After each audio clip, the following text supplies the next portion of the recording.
Bonjour, salut. Que le Seigneur Dieu vous bénisse de partout où vous allez nous capter en cette heure précise. Nous sommes encore une fois ici présents devant vous dans les studios de la Voix du Vigile. La Voix du Vigile, une émission avec laquelle vous comptez pour parler des affaires du Père. La Voix du Vigile, une trompette alarmante qui retentit depuis la cathédrale dans plein air, le Palmier Tabernacle, où Dieu lui-même est le pasteur. La Voix du Vigile est votre émission, animée, réalisée par votre frère Joseph Ntsela, lui-même le Vigile. Ça a pris du temps, comme vous pouvez le constater, ça a pris du temps sans que nous puissions nous entretenir sur notre grand sujet que nous avions, la divinité du Seigneur Jésus-Christ.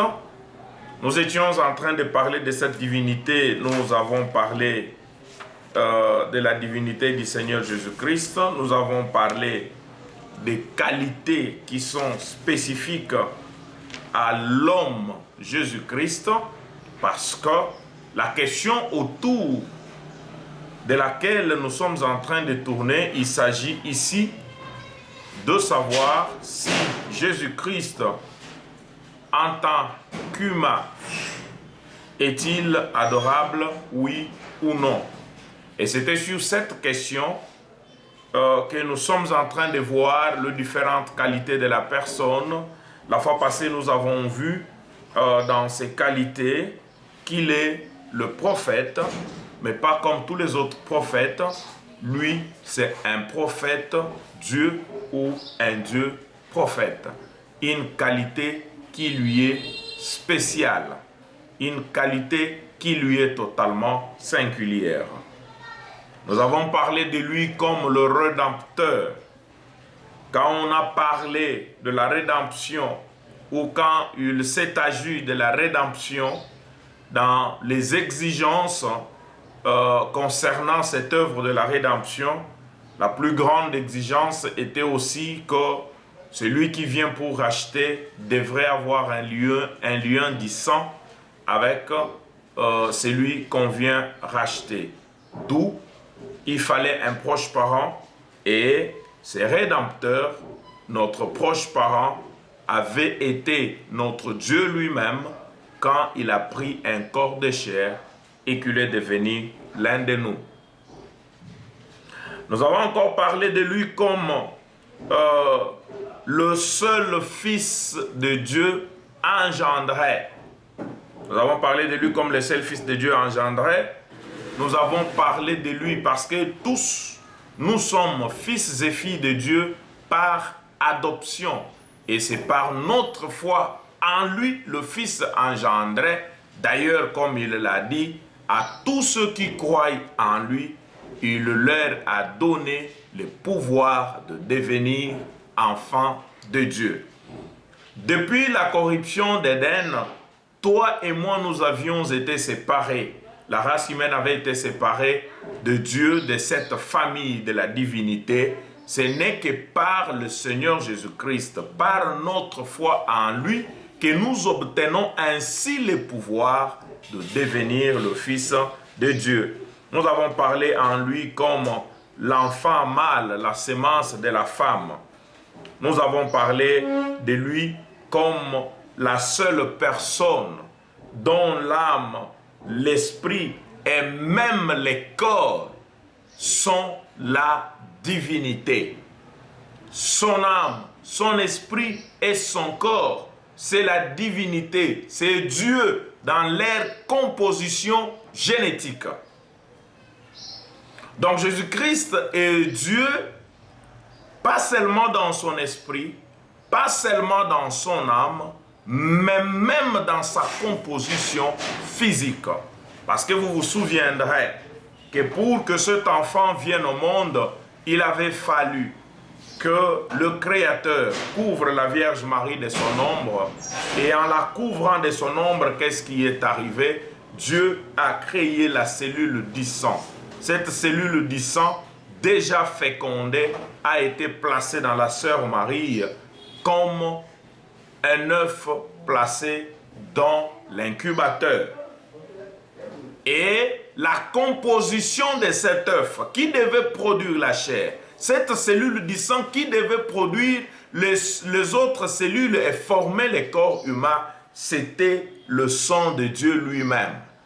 C'est l'œuf qui venait de Dieu lui-même. Donc la fécondation a été parfaitement faite dans le sphère de la divinité et ceci a été incubé dans l'humanité. Voilà ce qui nous a donné l'homme Jésus-Christ. Et là, nous allons juste parler de son identité, sa vraie identité. C'est une question qui semble aberrante, une question ou un point qui semble ne pas avoir son importance. Comment nous allons parler de Jésus et parler encore de sa vraie identité? Et pourquoi parler de sa vraie identité? Donc celle que nous connaissons n'était pas la vraie. Oui, il semble que nous avons une autre identité de lui, alors que la vraie identité est cachée quelque part. Jésus-Christ est venu au monde, comme je le disais tantôt, c'est le prophète qui a beaucoup développé cette pensée quand il essaye de montrer qui est-ce que Jésus était. Vous le lirez dans beaucoup de prédications, il vous dit toujours, nous n'avons jamais été sauvés par le sang d'un juif, nous n'avons jamais été sauvés par le sang d'un homme de gentil, parce que ce soit l'un ou l'autre, si c'est par ce sang que nous sommes sauvés, donc nous sommes encore perdus.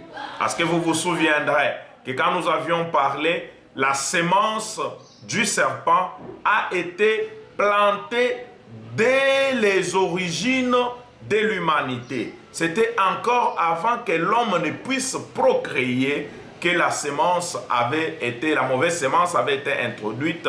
L'humanité avait été piégée dans sa mémoire, dans son ADN, dans ses gènes, par l'injection de cette sémence animale qui a fait que le croisement de deux semences a produit une hybridation, une dégradation qui fait que si Christ provenait encore d'un prophète, saint soit-il, il n'allait pas être capable de nous racheter du péché, car toute la sémence humaine étant déjà piégée.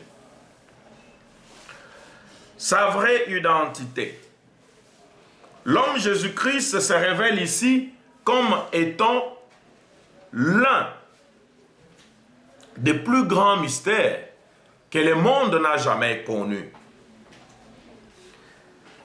Frère Branham dit de lui que Jésus-Christ est l'ensemble de tous les prophètes réunis. Or, nous savons que chaque prophète, dans son âge, dans son temps, il est la représentation directe du Dieu dans cet âge-là et pour le peuple qui le reçoit. Et même celui qui ne le reçoit pas, parce que cela ne change pas ce qu'il est, l'attitude des gens ne change pas sa mission divine. Et alors, il est la sommation de tous les prophètes réunis. Non seulement la sommation de tous les prophètes réunis, selon William Branham, quand vous mettez tous les prophètes depuis Adam jusqu'à nos jours, jusqu'au dernier prophète majeur qui est venu, qui sont William Branham lui-même, quand vous le mettrez tous ensemble, il semble qu'il reste encore quelque chose de la divinité en dehors de cette union de prophètes. Mais quand vous allez prendre ces prophètes et le mettre ensemble, pour les comparer à ce que Jésus-Christ est, Jésus, lui, est l'ensemble de tous ces prophètes, plus le reste de la divinité. Voilà comment Frère Branham, lui, les définit. Donc, c'est un prophète, pas un prophète majeur, pas non plus un prophète mineur, mais un prophète Dieu, dont la composition est l'ensemble de tous les prophètes plus le reste de Dieu ou le reste de la divinité. Jésus-Christ, toujours parlant de lui, comme Frère Branham l'a dit, parce que tout ce que je dis là, c'est ce que les prophètes disent dans les commentaires. Vous trouverez des références et des citations qui confirment ce que je dis. Et si jamais il y a une question que vous vous posez sans que vous ayez eu la lumière de la parole, posez-la dans les commentaires. Nous prendrons les soins de revenir et de vous donner le plus de détails avec les explications du prophète. Il est le dernier lieu de repos de l'Esprit de Dieu. William Branham parlant de lui, cet homme, je parle bien de Jésus-Christ homme, quand il est venu sur la terre, qu'il a versé de son sang, et après sa mort, son ensevelissement et son ascension, William Branham dit, revenant sous la forme de la colonne de feu, parce que après qu'il soit ressuscité, il est rentré dans cette forme originelle qu'il avait. Mais il dit, après sa mort, sa résurrection, il est devenu Emmanuel Ouin pour toute l'éternité. Emmanuel Ouin pour toute l'éternité, ici, ça exclut les idées que les gens sont en train de faire courir ça et là, sans base spécifique des Écritures, selon lesquelles le prophète d'aujourd'hui serait le sang des saints. Ça, c'est une fausseté et un manque de confiance au prophète lui-même. Parce qu'il a bien dit, parlant du sang des saints, il a dit, il ne s'agira pas de oindre un homme, Jésus a été déjà oint. Comme ça avait été pour le premier temple, quand Zorobabel a reconstruit le temple, celui-ci ne devrait plus être dédicacé parce que la première onction ou l'onction du premier temple demeurait encore valable, valide pour les seconds temples. Dans la race humaine, nous n'avons plus besoin d'oindre encore quelqu'un d'autre. Pour la race humaine, le seul qui avait été oint pour toute l'éternité, c'est le Seigneur Jésus-Christ, l'homme de Galilée. Tous nous nous reconnaissons à lui. Dans le nouveau royaume, nous sommes fils et filles de Dieu au travers de lui, co-héritiers avec lui, fils par adoption. Donc nul n'a besoin de faire ça. Prenez tout ce que les prophètes disent, ne prenez pas ces déclarations au hasard. Il ne s'agit pas de oindre un homme. Pourquoi il ne s'agit pas de oindre un homme au temps de la fin? Parce que Jésus a été oint. La même onction demeure valable. Et c'est lui dont Daniel avait parlé depuis très longtemps, que c'est le oint sans successeur. Donc son onction ne se termine pas. L'onction ne le quitte pas comme les autres semblent le dire. Celui qui a prophétisé sur la venue du Messie, sur ce oint qui devrait être retranché, avait dit que c'est un oint sans successeur. Quand on a parlé de lui comme sacrificateur, on a dit sa sacrificature ou son sacerdoce n'aura point de fin. C'est celui-là, Jésus-Christ, dont nous sommes en train de parler. Le dernier lieu de repos de l'Esprit de Dieu. Emmanuel oint pour toute l'éternité, le dernier lieu de repos de l'Esprit de Dieu. C'est pourquoi on vous dit que dans les milléniums, il sera le Dieu incarné. Et malheureusement pour nous, surtout dans notre communauté de ceux-là qui croient au message du temps de la fin, ils ont appris le mot incarnation que sur un aspect donné. Et ils prennent tout ce qui parle de cette incarnation pour l'attacher à ce qu'eux pensent être vrai, même si cela ne peut pas avoir de soubassement des Écritures. Ah, c'est vraiment une bonne chose. Il est le grand qui était tombé. Quand les Grecs sont venus, ayant entendu parler de lui comme étant le Dieu des Juifs, qui vivait parmi eux et qui accomplissait des miracles. C'est Dieu qui avait fendu la mer Rouge. C'est Dieu qui avait conduit les enfants hébreux dans le désert. Et c'était celui-là dont les Grecs avaient appris qu'il était devenu un homme de chair et il vivait avec son peuple. Or, comme ils avaient eu le cœur tellement brûlant d'ardent désir d'aller voir ces dieux. Et quand ils sont venus, ils ont appris que ce Dieu a un nom humain et il s'appelait Jésus. Les voilà venir, ils se sont adressés à Philippe. Messieurs, nous voudrions voir Jésus. Mais quand ils sont arrivés, quelle avait été leur déception? Ils rencontrent le monsieur, au lieu de leur prouver réellement que c'est moi le Seigneur que vous êtes venu voir, au lieu de faire, d'accomplir encore le miracle et les laisser vraiment dans cet éperdument-là, d'avoir rencontré les dieux dont ils avaient appris les événements et la puissance, le monsieur leur dit, il leur répond de la manière dont ils devraient le voir. Il a compris leurs soucis et il leur dit, si les grains de blé ne tombent et ne meurent, ils restent seuls. Autrement dit, après la mort et la résurrection, vous n'aurez plus à venir chercher un homme parmi tant d'autres, parce que ça sera maintenant toute une famille de Jésus-Christ. Ça sera maintenant toute une famille de Dieu. Vous n'aurez plus à parcourir de longues distances pour venir le voir. Vous pouvez le voir à votre côté, vous pouvez le voir dans votre quartier, vous pouvez le voir dans votre maison. Ça, c'est encore une qualité qui lui est propre. Nous viendrons voir ça quand nous parlerons sur son apparence le long des âges. Nous voudrions tout simplement que nous retenions ceci pour aujourd'hui, que Jésus-Christ, dans ses qualités, les qualités qui lui sont propres qu'à lui seul, lui en tant qu'homme. Et quand nous connaissons ces qualités, posons-nous toujours la question de savoir, est-il adorable, oui ou non?